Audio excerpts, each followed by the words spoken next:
Pinaigting ng Armed Forces of the Philippines o AFP ang kampanya nito kontra terorismo. Ang misyon, pilayin umano ang mga bandidong grupo sa Mindanao sa loob ng 6 na buwan. Dahil dito, 51 batalyon ng militar ang nakatalaga ngayon sa Western at Central Mindanao. Ito po ang pinakamalaki raw na deployment of troops sa ating kasaysayan. At kaugnay po nito at iba pang issue, makakapanayam natin dito sa studio si Colonel Edgard Arevalo, ang Public Affairs Chief ng AFP. Good morning po, Colonel. Magandang umaga sa iyo, Kara, at sa ating mga televiewers, magandang umaga po. Okay, 51 battalions. Para sa mga hindi nakakaalam na ating mga manonood, gaano ba karaming sundalo ang ibig sabihin ng 51 battalions? What is one battalion? Actually, one battalion is comprised of around, ideally, it's supposed to be 500. Pero sa present setup ngayon, around 300 lamang ang ating personnel. 300 times 51. So mga malaki-laki yun, mga 15,000 or more. Yes, but ang 51 na yun, kailangan nating linawin kasi parang ang naging impression,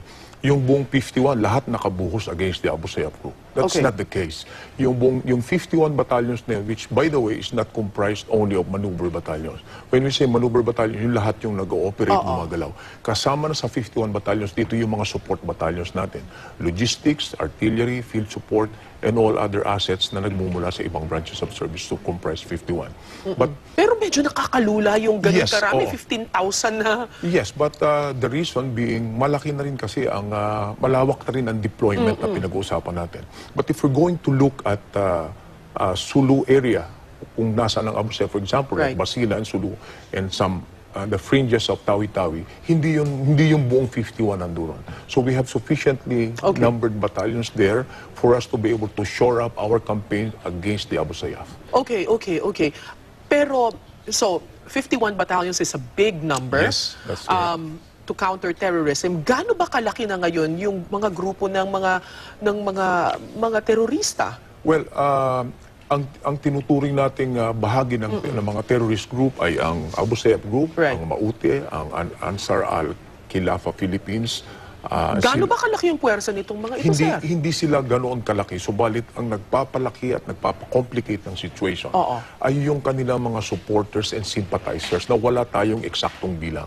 Sapagkat pag sinabi natin supporters and sympathizers, they are among the people, they are within the community. They provide assistance, they provide a hiding place. Lahat ng ito na kailangan nating i-factor in our combat against the Abu Sayyaf. Nonetheless, Kara, with the ascent of General Anyo as the new Chief of Staff of the Armed Forces of the Philippines. And timely, pagpasok niya, ma-implement din natin itong DSSP Kapayapaan or Development Security Support Plan Kapayapaan. Oplan Kapayapaan. Yes, or you can call it Oplan Kapayapaan. Ay nagbigay siya ng time frame na 6 months, initially, 6 months para ubusin at lipulin ang grupong Abu Sayyaf, lalong-lalo na ang mga teroristang grupo na nag-ooperate sa bahagi niya ng Mindanao.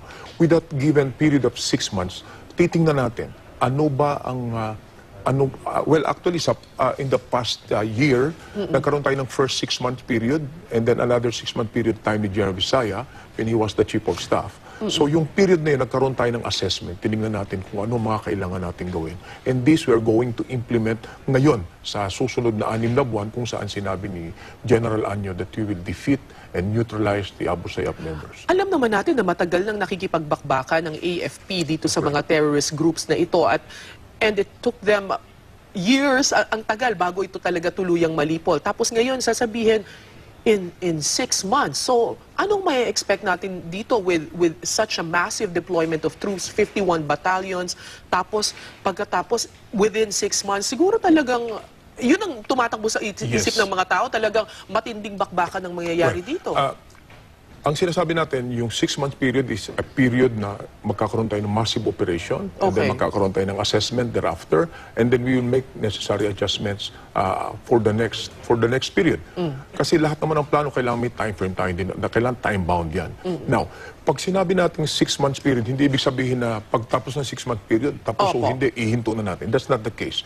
But in order to assuage the fear ng ating mga kababayan tungkol sa sinasabing massive operation, ito ay focused military operations, Kara. Hindi ito yung tipo na no man's land na maghuhulog ka lang ng kanyon, maghulog ka ng bomba, magpapaputok ka ng kanyon, just anywhere everywhere. Ito ay focused military operation, intelligence-driven, and we have focused areas. What makes it complicated, Kara, among other things na nabanggit ko kanina, like yung support at supporters and sympathizers, yung tinatawag nating mastery na lang ng terrain. Well, necessarily this has a toll and this has to be factored sa ating conduct ng operations. And besides, tinitingnan din natin, Kara, ang non-lethal or non-combat approaches. Sapagkat itong mga sumasama sa Abu Sayyaf Group, hindi naman lahat ito sumasama dahil they are there for a cause. They are driven by and motivated by money. Yung iba rito sumasama dahil nakakakita sila ng madaling pagkakakita ng pera dahil sa kawalan nila ng pagkakakitaan o hanap buhay. Ito ang isa sa mga approaches na sinasabi natin na na sinusundan natin upang i-empower natin ang ating mga local governments para sila ang maghatid ng hanap buhay, alternatibong pagkakakitaan sa kanilang mga constituents upang ito ay hindi mahikayat na sumama sa mga bandidong grupo. Okay. When you say massive operation, ang unang iniisip ng mga tao, paano yung mga communities kung saan nag-ooperate itong mga terrorist groups na ito? Paano natin make sure na walang mga inosente na maaapektuhan dito, lalo na kung massive ang operation at ganito ka-complex yung sitwasyon na sinasabi ninyo, yung terrorist group maaaring maliit, pero ang suporta niya sa community ay malaki. Yes. So that's a very good question, ano? Ang kaya sinabi ko kanina, it's intelligence driven. Ibig sabihin, i-identify natin mismo yung mga tao, komunidad, kung saan sila nanduroon. And then what we're going to do is to isolate them from their mass-based support. At then kung kailanganin nating mag-conduct ng operasyon, ito when we say massive, we only mean we are going to employ the assets of the armed forces. We have the air assets, we are our naval assets, and we have the army. And intelligence is very important. When we say focused, we mean surgical. Hindi tayo, kumbaga sa tao, kung mag-oopera tayo, kung may diferensya lamang yung puso, sa puso lang tayo nakapokus. Hindi natin gagalawin yung buong katawan ng tao. So, masasabi niyo that this will not entail yung evacuating communities from... It may necessarily entail ng dislocation or displacement ng tao. But even then, factored pa rin yan, Kara, kasama sa planning considerations natin yan. That's why we need and we are exhorting support from local government upang kanila namang kalingain at tingnan yung mga madi-displace. And as a matter of fact, yan ang nangyayari ngayon sa sulok. Okay. Nung nabasa ko yung Oplan Kapayapaan, basically, ang sinasabi dito, this is going to be a holistic approach towards peace. So, merong security, merong good governance, at meron ding development aspect. Medyo may disconnect yung ibang mga tao dyan na sinasabi, posible bang magkaroon ng development sa isang lugar kung patuloy yung bakbakan na gagawin at massive operation pa? Yes. Ang initial notion kasi natin is hindi magkakaroon ng development hanggang walang seguridad. That's an initial notion. But studies show na kailangang magkaroon din ng development magkaroon ng seguridad. Classic example or to amplify this matter is kung ang mga tao kaya lumalaban sa pamahalaan, kaya nagre-rebelde ay kawalan ng hanap buhay, kawalan ng kaunlaran sa kanilang lugar, which is the common cravings of people nowadays. So kailangan isabay natin. So kayang pagsabayin yun, development projects at bakbakan? Exactly. Kaya nga nandito itong tinatawag naming Oplan, as you were calling, Oplan Kapayapaan. This is going to be an interplay of good governance, of security and development. At ang interplay ng tatlong yan will lead to good nationhood. Okay? National well-being. Ang seguridad ay ang gusto nating ipaliwanag sa pamamagitan nito. Unang-una, ang isa pang aspeto nito, ang kapayapaan, ito ay naka-align sa kasalukuyang pamahalaan. Lalong-lalo na sa kanyang drive against corruption, sa kanyang drive against terrorism and drive against illegal drugs, proliferation of illegal drugs. Totoo po ba yun, sir, na kasi sinabi ni Pangulong Duterte na may ilang terrorist groups daw na may connection din sa droga? Yes. Have you verified this? Yes, we have verified that. Sa mga ibang kampo ng Abu Sayyaf na nakubkob ng ating mga kasundaluhan, nakikita natin that they have drug paraphernalias there. As a matter of fact, in the prior years, may mga operation tayong kinakandak dun sa tinatawag nating Abu Sayyaf flares, may mga tanim sila na marijuana. Talaga, And not only that, we have reasons to believe and we have evidence to show na ang karamihan sa mga nakakalaban ng ating mga sundalo, that's why they were that bold, Okay. they were that daring, at kaya nilang pumugot ng ulo kahit patay na yung ating sundalo is because they are under the influence of illegal drugs. So ganyan ka-pervasive ang ating suliranin sa illegal drugs na tinutulungan ng ating kasundaluhan ang Okay. ating pamahalaan na talunin at tupdin ang tungkulin yan. Isa sa mga nagpapakomplicate nitong itong counterterrorism ay yung ugnayan ng mga grupo lalo na sa Mindanao na towards peace naman, na willing makipag-usap sa Yes. gobyerno katulad ng MILF, ng MNLF. Ito willing makipag-usap ng kapayapaan sa gobyerno, pero meron silang mga links pa rin doon sa mga ayaw naman makipag-usap ng kapayapaan. That goes well researched on your part, Cara. Sa totoo lang, among other complications talaga yung blood relations. But kailangan nating ipaunawa sa Okay. ating mga kababayan kung alin ang masigit nating pahalagahan.